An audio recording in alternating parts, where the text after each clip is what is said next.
우리가 읽은 본문의 말씀 중심으로 그들을 위하여 성령 받기를 기도하니, 이 제목으로 우리 말씀의 은혜를 함께 나누기 원합니다.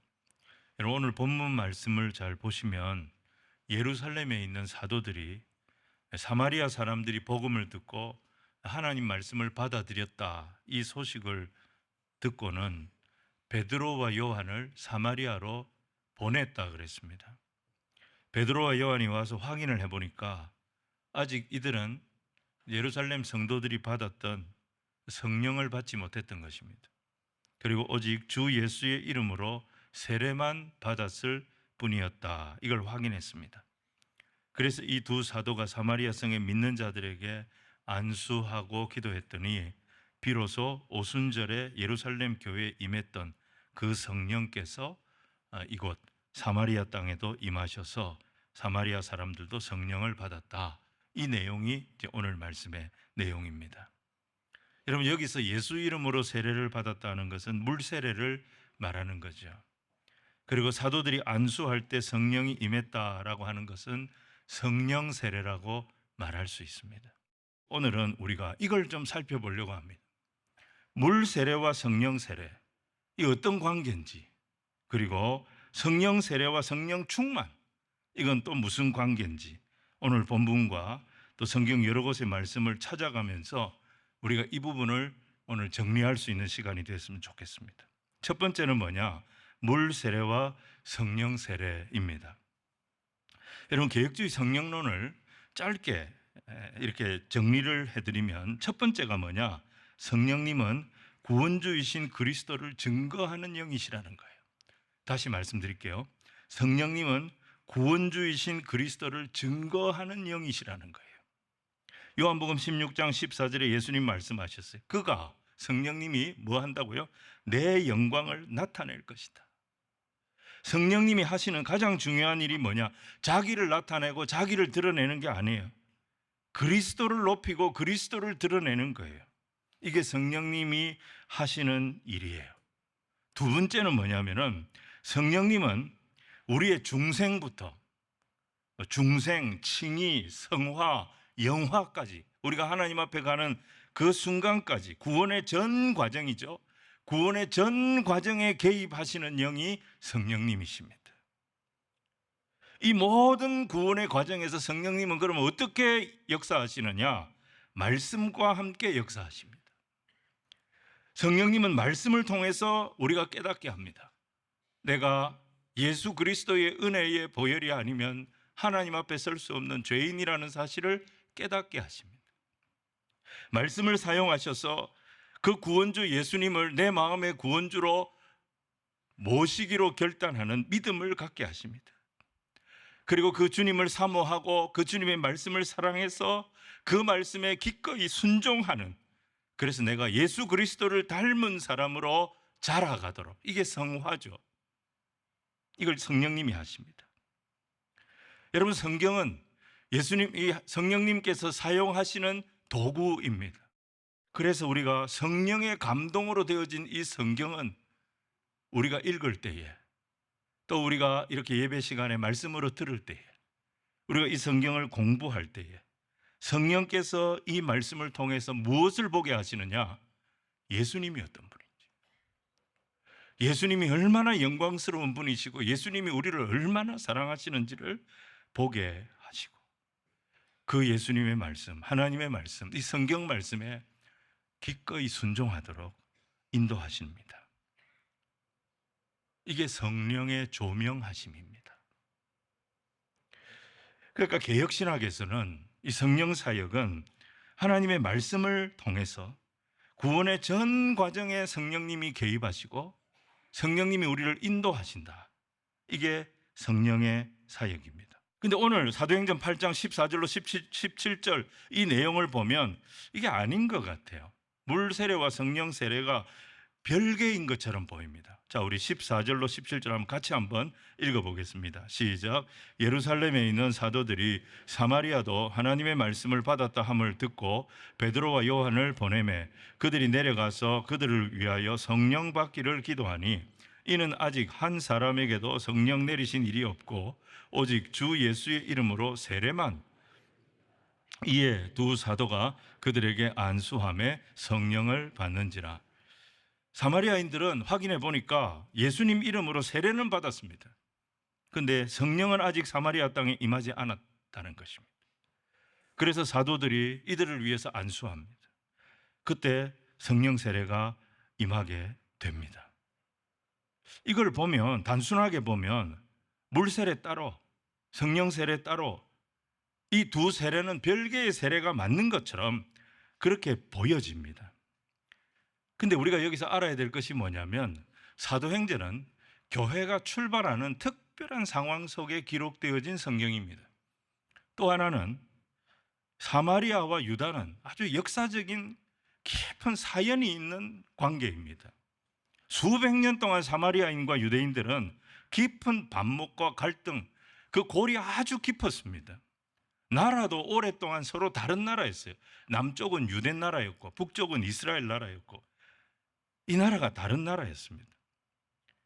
그랬기 때문에 만약에 사마리아 사람들이 예루살렘 이 교회의 사도들과 전혀 상관없이 독자적으로 그들이 성령을 받게 된다면 앞으로 어떻게 되느냐, 이제 교회마저 사마리아 교회와 예루살렘 교회는 영원히 다른 교회, 두 개의 교회로 분열이 될 위험 요소가 다분했던 것입니다.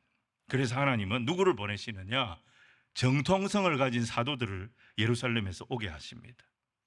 사마리아인들의 믿음을 확인하게 하십니다. 이들의 믿음은 그리스도를 믿는 믿음이라는 것을 확인하게 하십니다. 그리고 이 사도들이 그때 안수할 때 오순절 예루살렘에 임했던 성령께서 동일하게 부어지는 역사가, 이 사마리아인들에게 부어지는 역사가 일어나게 하셨습니다. 여러분, 이 성령 사건은, 이 사도행전 8장에 나오는 성령 사건은, 사마리아 땅에 성령이 임하신 이 사건은 사마리아 교회와 예루살렘 교회가 다른 교회가 아니다. 같은 복음 위에 세워진 교회고 같은 성령 안에 세워진 하나의 교회다. 이걸 공식적으로 승인하는 사건이 되었던 거예요. 그래서 분리되어 있는 것처럼 보이게 역사하신 거예요. 왜 사도행전에만 이런 예외가 나오느냐? 사도행전은 말씀드린 대로 예루살렘에서 온 유대로, 사마리아로, 땅끝까지, 이방까지 계속 복음이 증거되고 교회가 세워지고 하나님 나라가 확장되는 그 과정을 기록한 성경입니다. 그래서 사도행전은 분명하게 정리를 할 필요가 있었던 거예요. 예수 이름의 능력으로 예루살렘의 교회가 세워졌고, 예수 이름의 능력으로 똑같이 사마리아에도 교회가 세워졌고, 예수 이름의 능력으로 똑같이 이방 땅 에베소에도 교회가 세워졌는데, 이렇게 복음이 확장되고 하나님 나라가 확장되는 그 특별한 순간마다, 그 변곡점마다 오순절 예루살렘에 임하셨던 그 성령께서, 동일한 성령께서 복음의 정통성을 가진 사도들을 이용하셔서 예루살렘이나 사마리아나 이방 땅이나 전혀 차별이 없는 그런 복음, 같은 성령으로 교회가 세워지도록 하셨다. 이걸 친히 말씀을 통해 인증을 해 주신 거예요. 그렇기 때문에 우린 사도행전의 사건만 보고 판단할 것이 아니라 사도행전의 해설서라고 할 수 있는 바울 서신을 봐야 돼요. 바울 서신의 고린도전서 12장 13절 보시면 이런 말씀이 있어요. 사도 바울이 이렇게 말합니다.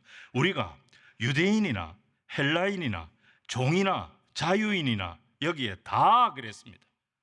전부 다. 헬라인이나 유대인이나 차별이 없고, 종이나 자유인이나 차별이 없고, 다 그 다음에 뭐예요? 한 성령으로. 모두가 다 한 성령으로. 이건 특별한 게 아니라 모든 사람이 한 성령으로 세례를 받았다. 그리고 한 성령을 마시게 되었다. 그래서 한 몸을 이루게 하셨다. 사도 바울이 강조하는 게 뭐냐면 모두가 하나다는 거예요. 모두가 하나라는 통일성을 강조하는 거예요. 그래서 여러분, 성령 세례는 특별한 어떤 신자들이 특별한 영적을 체험하는 것을 두고 하는 말이 아닙니다. 모든 성도들이 거듭날 때 이미 성령으로 세례를 받은 것입니다. 성령이 역사하시지 않고 성령이 개입하시지 않고는 예수 그리스도를 구주라고 고백할 수가 없어요. 물 세례를 받을 수가 없어요. 구원의 역사가 일어날 수 없는 것입니다. 정리하겠습니다. 성령 세례는 성령께서 우리를 그리스도와 연합시키는 사건입니다. 그래서 특별한 성도만 받는 것이 아닙니다. 모든 참된 신자는 예수 믿을 때 성령 세례 받습니다. 그것을 내가 예수님을 믿는 사람이 되었습니다, 이걸 공회 앞에 드러내는 것이 물세례인 것입니다. 우리의 거듭남, 회심, 그리스도와의 연합, 이게 다 같은 말입니다. 이게 이루어질 때 성령이 개입하십니다. 성령이 주관하십니다. 그래서 이 세례를 성령 세례라고 말하는 것입니다. 자, 오늘 두 번째는 뭐냐면 성령 세례와 성령 충만입니다. 성령 세례와 성령 충만은 좀 다른 거예요. 성령 세례를 받아서 그리스도인이 된 성도는 이제부터 뭘 사모하면서 살아야 되느냐? 성령의 충만을 사모하며 살아야 됩니다. 에베소 5장 18절에 우리 잘 아는 말씀이죠. 오직 성령의 충만을 받으라. 이 말씀을 원문 그대로 번역하면 이렇습니다. 계속해서 성령의 지배를 받으십시오. 성령의 충만은 한 번으로 끝나는 거 아니에요. 한 번 경험하고 마는 것이 아니에요. 반복적으로, 지속적으로, 뜨겁게 주님 앞에 갈 때까지 계속 경험하며 사모하며 살아야 할 삶이 성령 충만입니다. 여러분, 신앙생활은 사람마다 정도의 차이가 있고 어떤 이 현상의 차이가 있어요. 나타나는 모습의 차이가 있을 수 있습니다. 내 안에 성령님이 계셔도 성령이 계심을 아는 둥 모르는 둥 그렇게 살아가는 사람도 있고, 그 성령님께 마음을 열고 성령님과 날마다 교제하면서 성령을 사모하며 살아가는 그런 사람도 있어요. 요한복음 3장에 예수님께서 니고데모를 밤에 만납니다.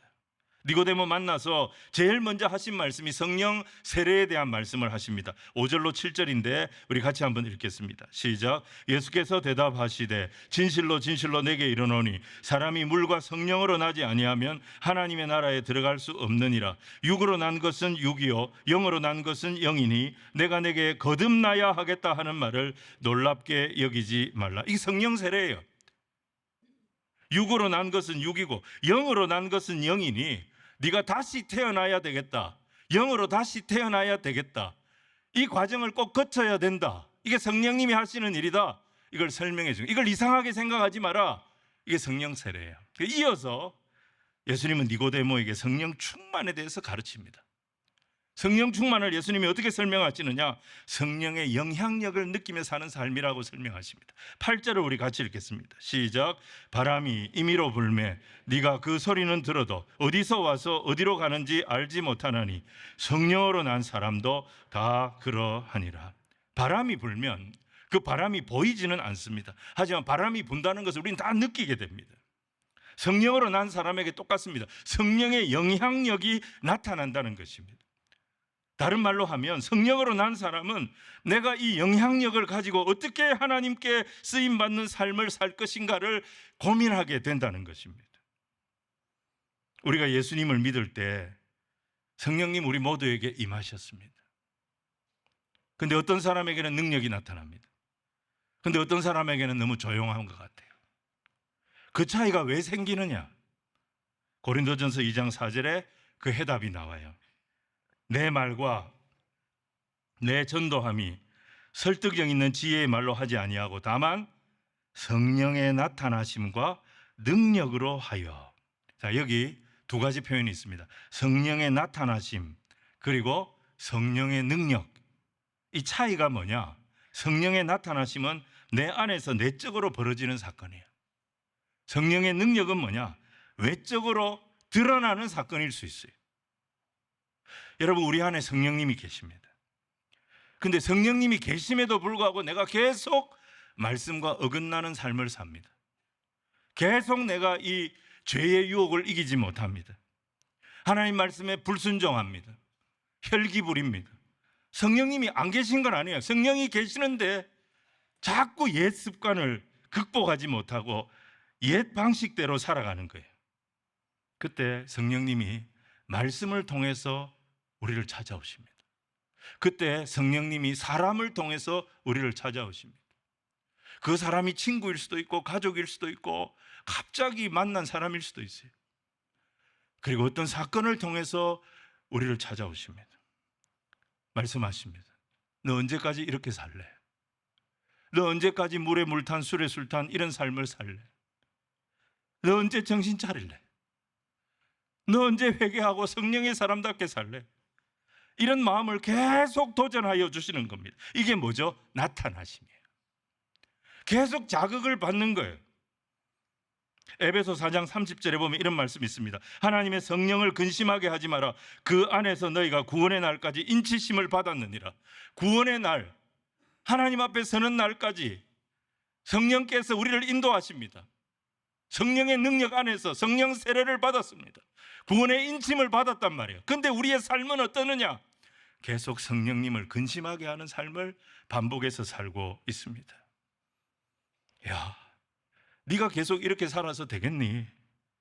네가 이렇게 계속 나를 근심시키면서 이렇게 살았어야 되겠니? 성령께서 계속 내 안에 이런 도전을 주시는 거예요. 그게 나타나심이에요. 근데 어느 순간 성령님의 부르심을 깨닫고 딱 정리를 하고 하나님 말씀에 순종하기 시작하면 성령님께서 어떻게 하시느냐? 기뻐하십니다. 하나님의 선하시고 기뻐하시는 온전하신 뜻을 이루는 그런 사명자의 삶을 살아갈 수 있도록 능력을 부어주십니다. 이게 성령의 능력인 거예요. 그래서 여러분, 나타나심과 능력, 성령님은 이 두 가지로 역사하십니다. 로마서 12장 1절과 2절 말씀 우리 같이 읽겠습니다. 시작. 그러므로 형제들아, 내가 하나님의 모든 자비하심으로 너희를 권하노니 너희 몸을 하나님이 기뻐하시는 거룩한 산 제물로 드리라. 이는 너희가 드릴 영적 예배니라. 너희는 이 세대를 본받지 말고 오직 마음을 새롭게 함으로 변화를 받아 하나님의 선하시고 기뻐하시고 온전하신 뜻이 무엇인지 분별하도록 하라. 하나님의 음성을 듣고 하나님의 뜻에 순종하기 시작할 때 성령께서 능력으로 일하십니다. 내가 깨어져야 되는 거예요. 내 뜻대로 살고 싶고 내 이름 내면서 살고 싶고 내 영향력 키우고 싶고 세상 사람들이 주목하고 세상에서 성공했다라고 말하는 그런 삶을 살고 싶어하는 내 본성을 깨트려야 되는 거예요. 이거 다 내려놓고 주님 뜻대로 살겠습니다. 그때 성령의 능력이 나타나는 거예요. 여러분, 베드로, 요한이 그 과정을 거친 거예요. 요한 보세요. 원래 요한이 어떤 사람이었냐면 사마리아 사람들 정말 싫어하던 전통적인 전형적인 유대인이었어요. 유대인들은 사마리아 사람 인간 취급을 안 했습니다. 항상 비아냥거리고 조롱하고 사마리아 사람들과 같이 밥도 안 먹었어요. 근데 이 사람들이 성령 받고 나니까 빌립 집사가 사마리아에 가서 복음을 전할 때 사마리아 사람들이 예수님을 믿기 시작했다, 이 소식을 듣고 자기들이 내려옵니다. 그리고 이 사람들에게 무엇이 부족한지를 살펴봅니다. 그리고 이들이 성령 받기를, 우리가 받은 성령 이들이 받아서 성령의 사람으로 살기를 간절히 사모하는 마음으로 안수했을 때 예루살렘 교회와 같은 복음, 같은 성령의 공동체가 사마리아 교회에 세워지도록 이들이 쓰임을 받았던 것입니다. 성령 받은 후에 요한이 바뀐 거죠. 내 뜻과 내 고집이 아니잖아요. 하나님의 선하시고 기뻐하시는 뜻이 나타날 때 그 뜻을 받아들이는 거죠. 그 주님을 영접하는 거죠. 그리고 그 주님의 뜻에 순종하는 거죠. 하나님 방식이 맞습니다. 하나님이 이끌어가시는 방식이 내 뜻보다 내 방식보다 옳습니다. 그래서 내 것을 꺾어버리는 거예요. 하나님의 뜻을 영접하는 거예요. 하나님의 방법을 받아들이는 거예요. 그때 진짜 성령의 능력이 나타나는 삶이 열리기 시작하는 거예요. 이게 성령 충만인 것입니다. 성령 충만한 사람은 자기 원대로 살지 않습니다. 오히려 날마다 나를 쳐서 그리스도께 복종시키는 삶을 삽니다. 나는 죽고 그리스도로 사는 삶을 삽니다. 그 사람이 성령 충만한 성도. 저는 오늘 함께 예배하는 우리 모두가 이 성령님으로 충만해져서 나는 죽고 예수로 사는 이 믿음의 길, 이 영원한 길 함께 손붙잡고 같이 갈 수 있는 우리 주님의 친백성들 다 되시기를 주님 이름으로 축원을 드립니다. 말씀 정리하겠습니다. 우리는 예수 믿는 성도들입니다. 우리 안에 이미 성령님이 계십니다. 우리는 이미 성령의 권능을 소유한 자들입니다. 우리에게는 이 숨겨진 잠재력이 다 있는 거예요. 그걸 모르고 우리가 살아가는 거예요. 쓰지 못하고 살아가는 거예요. 누가복음 10장 19절에 예수님 말씀하셨어요. 내가 너희에게 뱀과 정갈을 밟으며 원수의 모든 능력을 제어할 권능을 주었으니 너희를 해칠 자가 결코 없으리라. 원수의 모든 능력을 제어할 권능을 이미 주셨다라고 말씀하셨어요. 언제 이 권능을 쓸 수 있느냐? 우리가 주의 말씀을 듣고 나를 꺾을 때, 주의 뜻에 부복하고 순종하며 나갈 때, 그게 기도 아닙니까? 내 뜻을 꺾고 아버지 뜻에 순종하겠습니다. 그 기도의 때에 이 성령의 역사가 나타나는 거예요. 예배가 바로 그거 아닙니까? 내 뜻을 꺾고 아버지의 뜻에 순종하겠습니다. 그 예배를 온전히 드릴 때 이 역사가 나타나는 거예요.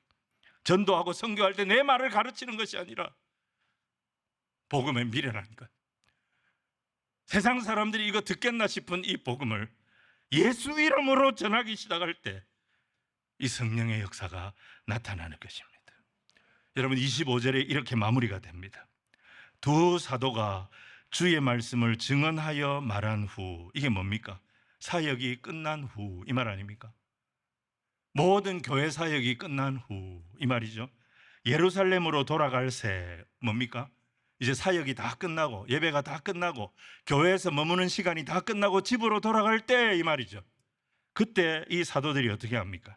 사마리아인의 여러 마을에서 복음을 전했다는 것입니다. 성령 충만이 뭡니까? 방언입니까? 신유입니까? 예언을 하는 것입니까? 능력이 나타나는 것입니까? 꼭 그런 게 아닙니다. 우리의 일상에서 복음화가 일어나는 것입니다. 물세례 따로 성령세례 따로가 아닙니다. 구원 따로 능력 따로가 아닙니다. 교회생활 따로 사회생활 따로가 아닙니다. 이게 이원론입니다. 복음, 구원, 믿음, 교회, 가정, 일터, 인간관계, 사업, 재정관리, 이 모든 것을 우리는 한 덩어리로 보는 거예요. 고람되어 하나님 앞에서 교회 일, 세상 일이 따로 있는 것이 아니라 우리의 일상이 하나님 앞에서 예배가 되고 우리의 가정과 일터가 내가 하나님을 예배할 처소가 되며 만나는 모든 사람들에게 나는 빚진 자다, 복음의 빚진 자다, 주의 긍휼을 흘려보내고 복음을 들려주는 삶, 이것이 바로 성령 충만한 삶이 되는 것입니다.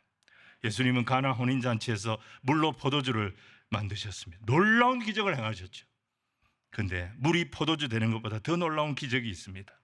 그건 죽을 수밖에 없는 우리 죄인들이 예수 십자가의 보혈로 하나님의 자녀로 거듭난 것, 예수 십자가의 능력으로 우리가 하나님의 자녀 천국 시민이 되어진 것이 이 세상 어느 누구도 할 수 없는 최고의 기적 사건임을 믿으시기를 바랍니다. 성령님 하시는 일이 뭐냐? 이 예수 보혈로 내가 하나님 자녀, 새로운 존재가 되어졌다는 것을 계속 깨닫게 해주시는 거예요. 그리고 그 은혜에 합당한 존재로 힘있게 이 세상 지지 말고 밀리지 말고 쫄지 말고 승리하며 살아가라고 권면해 주시는 거예요. 성령 세례를 받아서 우린 존재의 변화를 경험했습니다. 성령 충만을 통하여 이제 행동의 변화를 계속 일으키며 나가는 주의 백성들이 되기를 주님 이름으로 축원을 드립니다. 말씀에 대한 갈망이 일어나고 예배에 대한 갈망이 일어나고 기도에 대한 갈망이 일어나고 거짓말하고 미워하고 내 것만 생각했던 이기적인 마음 다 회개하고 사랑과 기쁨으로 화평을 추구하고 인내로 주님을 닮아가며 복음을 담대히 전하는 삶, 이 성령 충만의 삶, 내가 살아가는 모든 삶의 현장을 예수 이름의 능력이 나타나고 복음의 능력이 나타나는 삶으로 살아내는 이 성령 충만의 삶, 이 삶으로 우리 모든 성도들의 삶의 현장이 날마다 주님 주시는 승리를 경험하는 복된 삶의 현장이 되기를 주의 이름으로 축원을 드립니다.